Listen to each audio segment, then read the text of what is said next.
Hey, fourth graders. So we are continuing on with the one and only Bob.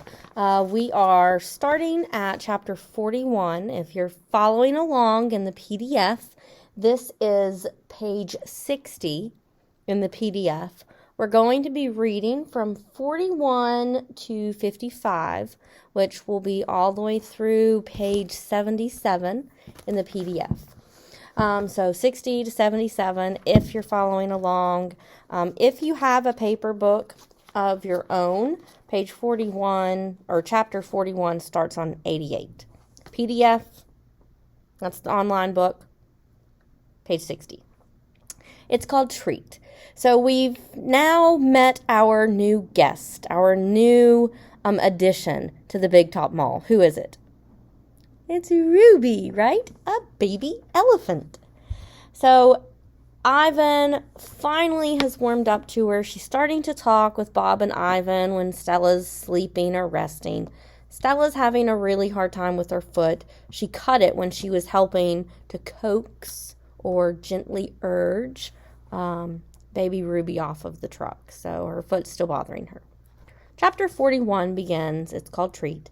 "How's that foot, old girl?" George asks Stella. Stella pokes her trunk between the bars. She inspects George's right shirt pocket for the treat he brings her every night, without fail. George doesn't always bring me treats. Stella's his favorite, but I don't mind. She's my favorite, too. Stella sees that George's pocket is empty. She gives George a frustrated nudge with her trunk, and Julia giggles. Stella moves to George's left pocket and discovers a carrot. Nimbly, she removes it. Nimbly is a vocabulary word. So when she nimbly removes it, how does she do it? It's describing her action, so it's an adverb. How does she do it? Does she jerk it out of his pocket? Think of how big she is if she was jerking something. She could hurt George, couldn't she? But she is very gentle. So if she gently removes the carrot, she nimbly does it. She does it with a very quick and light movement. Mac walks past. "Toilet's plugged up in the men's bathroom," he says. "Big mess." "I'll take care of it," George sighs. Mac turns to leave. Before you go, Mac," George says, "you might want to take a look at Stella's foot. I think it's infected again." "Darn thing never does heal up right." Mac rubs his eyes. Could you say that he might be a little stressed? "I'll keep an eye on it. Money's tight, though. Can't be calling the vet every time she sneezes." So if fewer and fewer people are coming to the Big Top Mall, fewer and fewer people are paying to see the animals, Mac doesn't have as much money, right? George strokes Stella's trunk. She inspects his pocket one more time just in case. "Sorry, girl," George says as he watches Mac walk away. So George is trying to get Stella help. Chapter 42 is called Elephant Jokes. "Ivan? Bob?" I blink. The dawn sky is a smudge of gray flecked with pink, like a picture drawn with two crayons. So a comparison, comparing the dawn sky that's smudged with gray flecked with pink, like a picture drawn with two crayons. So comparing the sky to a picture using the word like. Yeah, simile. I can just make out Ruby in the shadows waving hello with her trunk. "Are you awake?" Ruby asks. "We are now," says Bob. Remember Bob, ever tactful, just blurts out what he says. Aunt Stella's still asleep, and I don't want to wake her because she said her foot was really hurting, but I'm really, really, really, really bored. Bob opens one eye. "You know what I do when I'm bored?" "What?" she asks eagerly. Bob closes his eyes. "I sleep." So Bob must not be a morning dog. "It's a little early, Ruby," I say. "I'm used to getting up early." Ruby wraps her trunk around one of the bars on her door. "At my old circus, we'd always get up when it was still dark, and then we had breakfast and we walked in a circle, and then they chained up my feet, and that really hurt." Who else had feet chained up?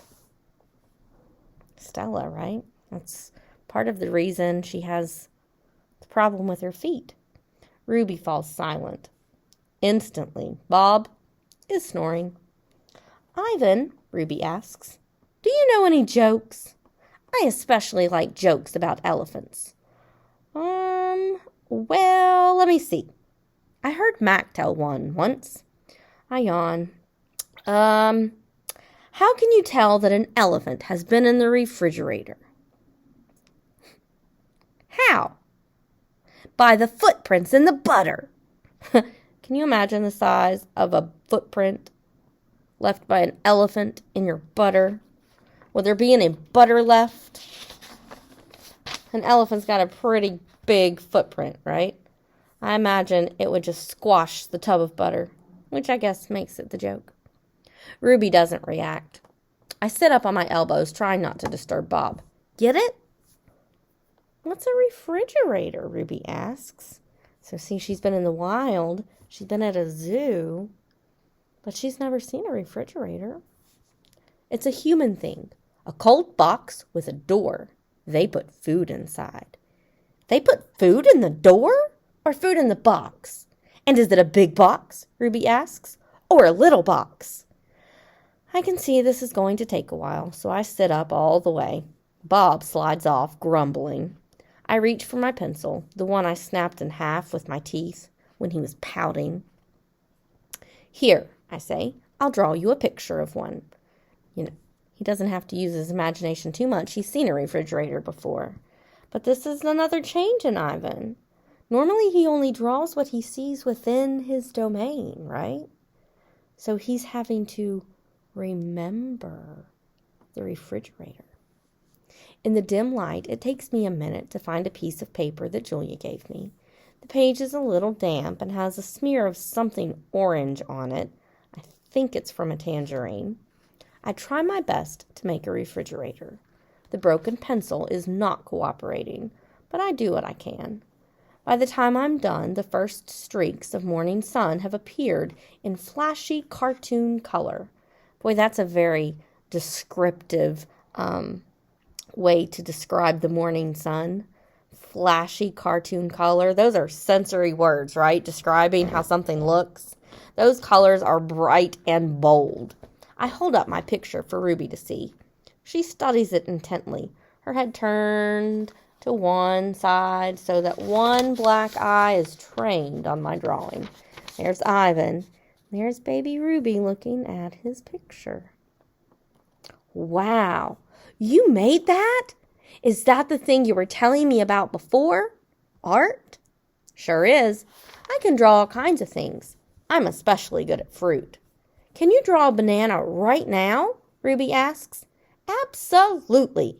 I turn the paper over and sketch. Wow, Ruby says again in an awed voice when I hold up the page. It looks good enough to eat. She makes a happy, lilting sound. Lilting is another vocabulary word. So lilting is describing the sound, so it's describing, it's an adjective, and it's describing a happy sound, an elephant laugh. So lilting, what could it mean? If it's describing a sound, a happy sound. So lilting is to speak or sing or make a sound or move in a very pleasant rhythm.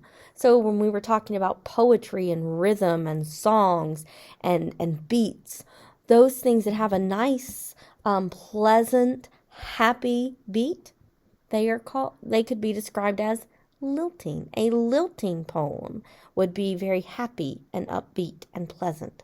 A lilting song would be very calm and happy. It's like the song of a bird I recall from long ago, a tiny yellow bird with a voice like dancing water. So he's comparing her laugh to the song of a bird. So a yellow bird who has a voice like dancing water. So a couple similes there, using the word like to compare. But I see something happening to Ivan. First he remembered his dad. Then he remembered the refrigerator. Now he's remembering a tiny yellow bird. Strange. I had forgotten all about that bird and how she'd wake me every morning at dawn when I was still curled safely in my mother's nest. It's a good feeling making Ruby laugh, so I draw another picture and another along the edges of the paper, an orange, a candy bar, a carrot.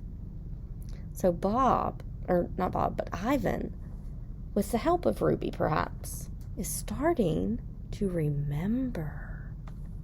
"What are you two up to?" Stella asks, moaning as she tries to move her sore foot.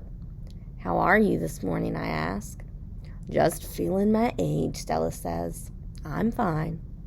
"Ivan is making me pictures," Ruby says. "And he told me a joke. I really like Ivan, Aunt Stella." Stella winks at me. "Me too," she says. "Ivan, want to hear my favorite joke?" Ruby asks. "I heard it from Maggie. She was one of the giraffes in my old circus." "Sure," I say. "It goes like this." Ruby cleared her throat. "What do elephants have that nothing else has?" "Trunks, I think." But I don't answer because I don't want to ruin Ruby's fun. "I don't know, Ruby," I reply. "What do elephants have that nothing else has?" "Baby elephants." So Ivan didn't have the joke right, did he? "Good one, Ruby," I say, watching Stella stroke Ruby's back with her trunk. "Good one," Stella says softly. Once I asked Stella if she had ever had any babies. She shook her head. I never had the opportunity. So this chapter is called Children. "You would have made a great mother," I told her. "Thank you, Ivan," Stella said, clearly pleased. "I like to think so. Having young ones is a big responsibility. You have to teach them how to take mud baths, of course, and emphasize the importance of fiber in their diet." She looked away, contemplating, or thinking. Elephants are excellent at contemplating, or thinking. "I think the hardest part of being a parent," Stella added after a while, "would be keeping your babies safe from harm, protecting them." Remember, this is what Ivan says. He doesn't really have anyone to protect now, right? That's why he never gets angry. "The way silverbacks do in the jungle," I said. So Ivan absolutely understands protecting. "Exactly," Stella nodded. "You would have been good at protecting, too," I said confidently. "I'm not so sure," Stella said, gazing at the bars surrounding her. "I'm not sure at all."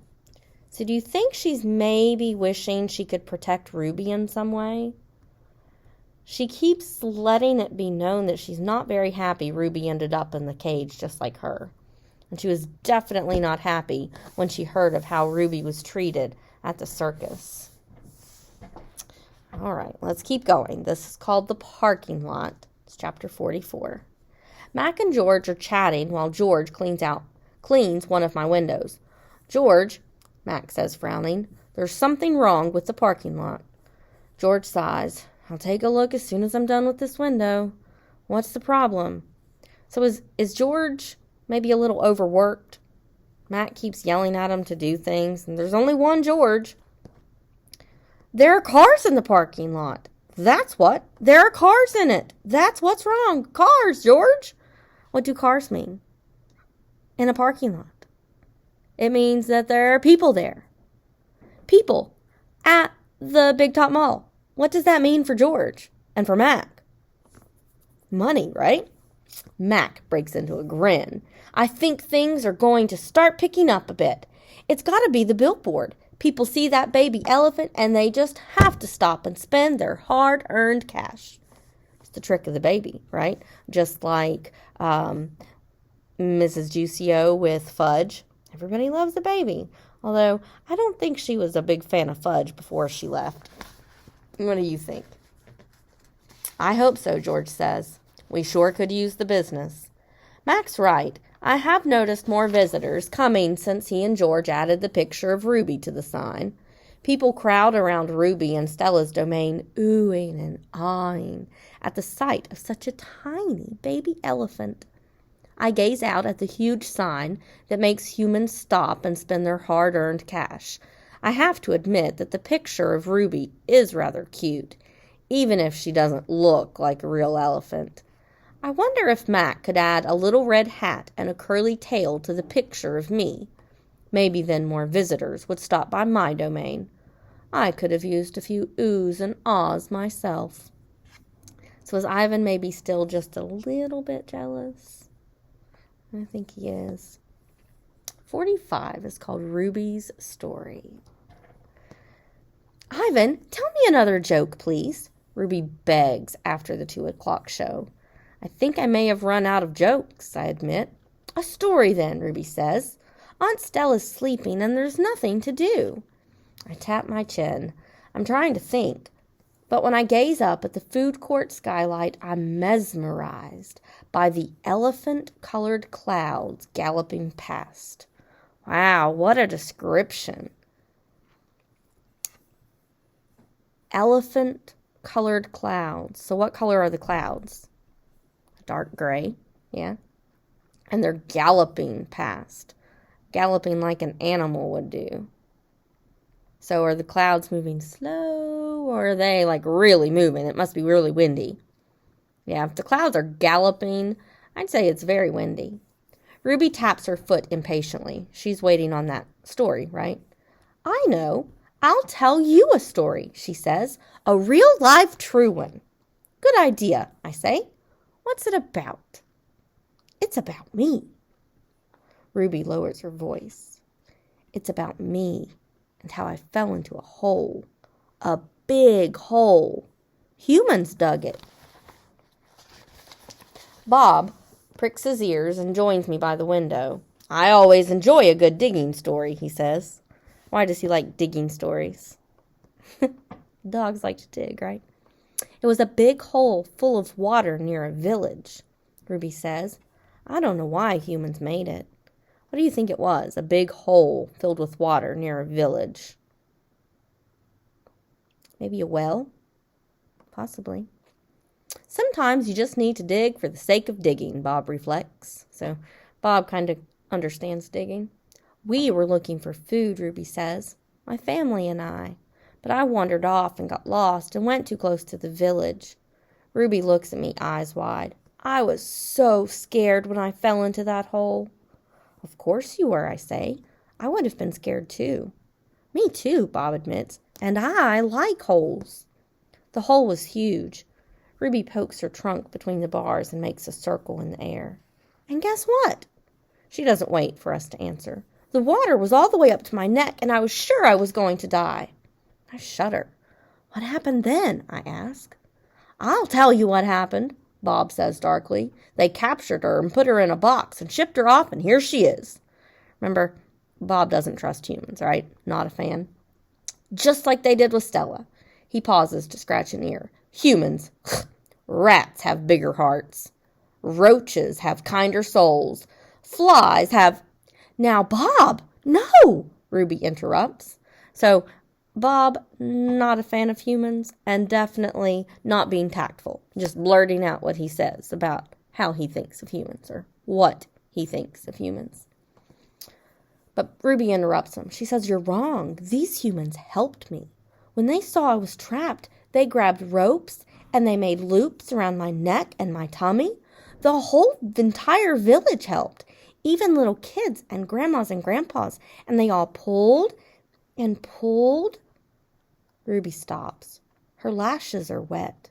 And I know she must be remembering all the terrible feelings from that day. Why are her lashes wet? She's probably crying. They saved me, she finishes in a whisper. Bob blinks. They saved you? He repeats. When I was finally out, everyone cheered, Ruby said. And the children fed me fruit. And then all those humans led me back to my family. It took the whole day to find them. No way, Bob says, still doubtful. It's true, Ruby says. Every word. Of course it's true, I say. I've heard rescue stories like that before. It's Stella's voice now. She sounds weary or tired. Slowly, she makes her way over to Ruby. Humans can surprise you sometimes. An unpredictable species, Homo sapiens. It's the Latin name for humans. Bob still looks unconvinced. But Ruby's here now, he points out. If humans are so well, who did that to her? I send Bob a grumpy look. Sometimes he doesn't know when to keep quiet or show tact, right? Polite manners. Not say things to hurt others' feelings. Ruby swallows, and I'm afraid she's going to cry. But when she speaks, her voice is strong. Bad humans killed my family, and bad humans sent me here. But that day in the hole, it was humans who saved me. Ruby leans her head on Stella's shoulder. Those humans were good. Doesn't make any sense, Bob says. I just don't understand them. I never will. You're not alone, I say, and I turn my gaze back to the racing gray clouds. So Ruby says there can be good humans and there can be bad humans. Chapter 46, a hit. Stella's foot hurts too much for her to do any hard tricks for the 2 o'clock show. Instead, Mac pulls her, limping, into the ring where she tracks a circle in the sawdust, so she's just walking in a circle. Ruby clings to her like a shadow.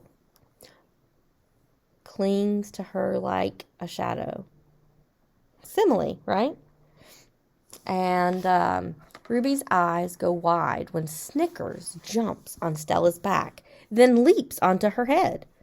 At the 4 o'clock show, Stella can only get as far as the entrance to the ring. Ruby refuses to leave her side. At the 7 o'clock show, Stella stays in her domain. So Stella's not doing too well, is she? When Mac comes for Ruby, Stella whispers something in her ear. Ruby looks at her pleadingly, but after a moment she follows Mac to the ring.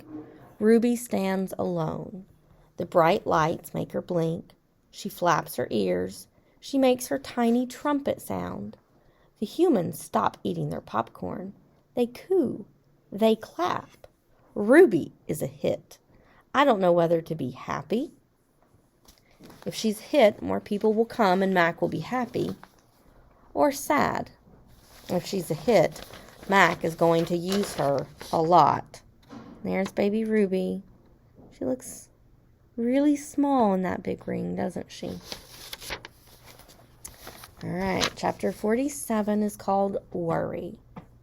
When Julia arrives after the show, she brings 3 thick books, 1 pencil, and something she calls magic markers, or Sharpies. Here, Ivan, she says, and she slides 2 magic markers and a piece of paper into my domain. I like the sundown colors, red and purple, but I don't feel like coloring. I'm worried about Stella. All evening she's been quiet, and she hasn't eaten a bit of her dinner. Julia follows my gaze.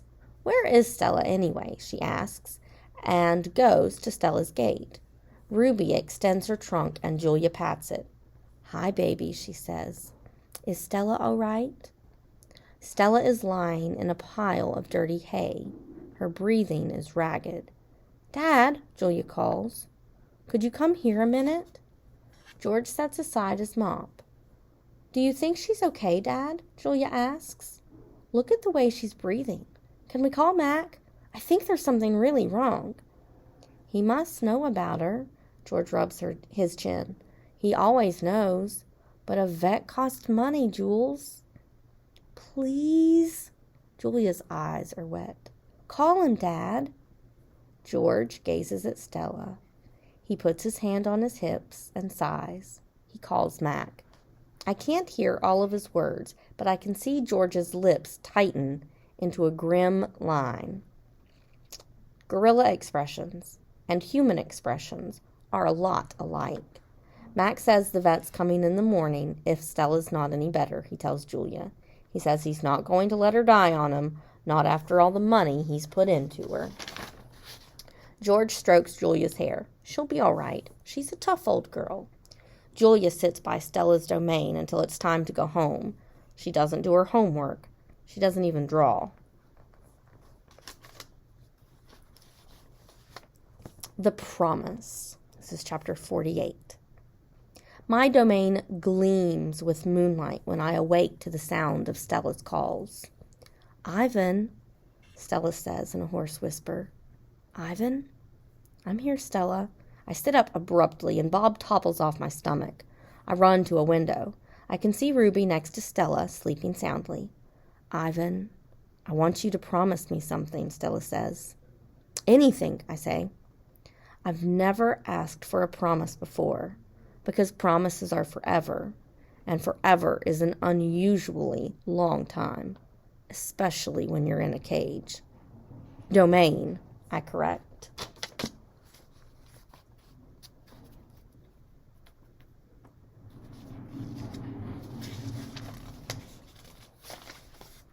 Domain, she agrees. I straighten to my full height. I promise, Stella. I say in a voice like my father's. But you haven't even heard what I'm asking yet, she says. And she closes her eyes for a moment. Her great chest shudders. I promise anyway. Stella doesn't say anything for a long time. Never mind, she says. I don't know what I was thinking. The pain is making me addled. So she's saying, just forget it. Ruby stirs. Her trunk moves, as if she's reaching for something that isn't there. When I say the words, they surprise me. You want me to take care of Ruby.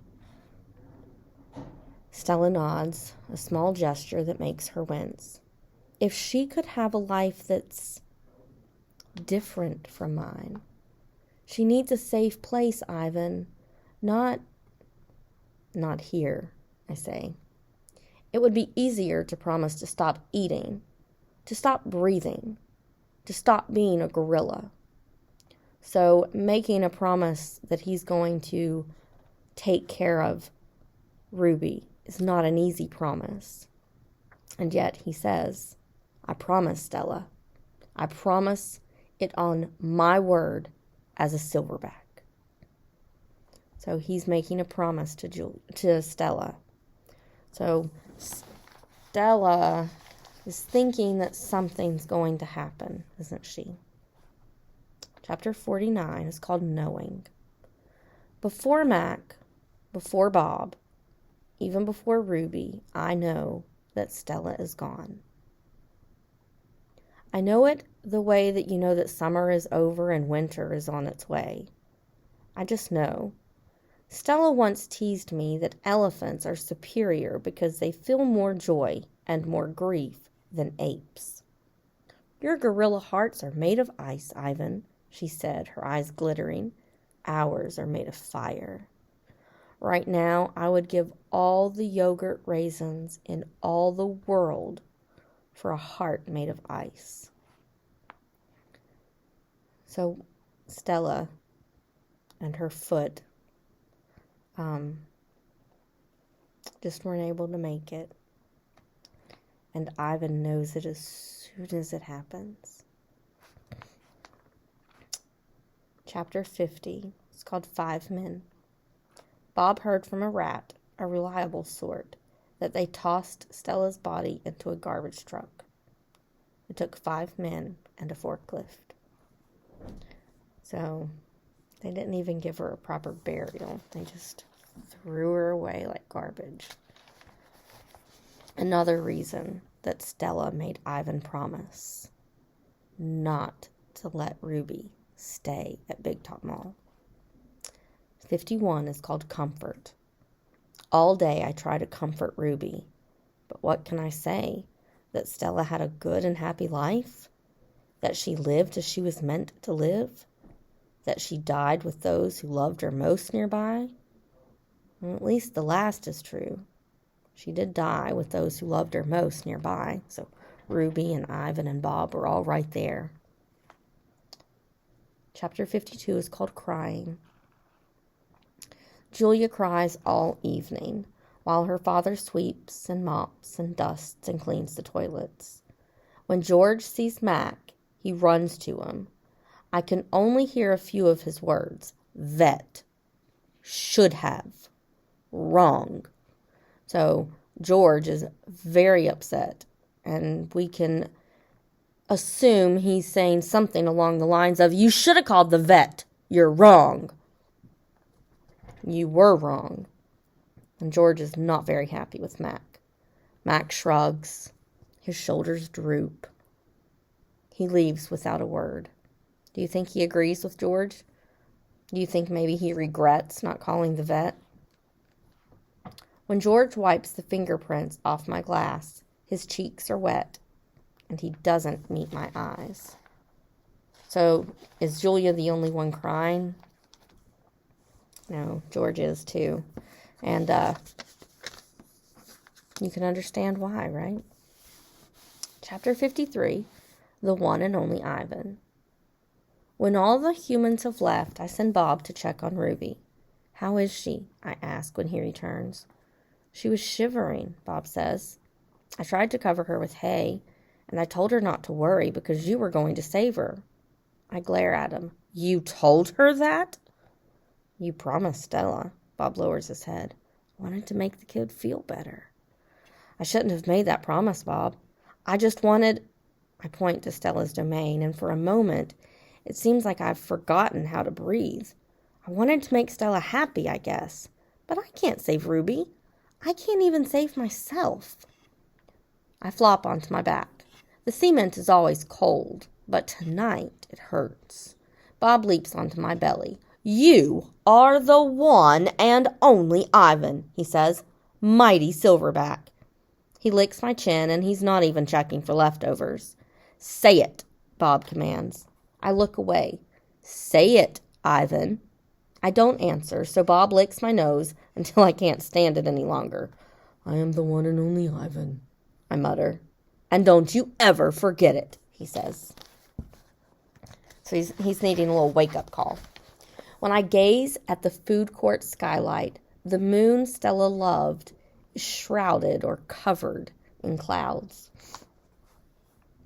Chapter 54, Once Upon a Time. All night, Ruby moans and sniffles. I pace my domain.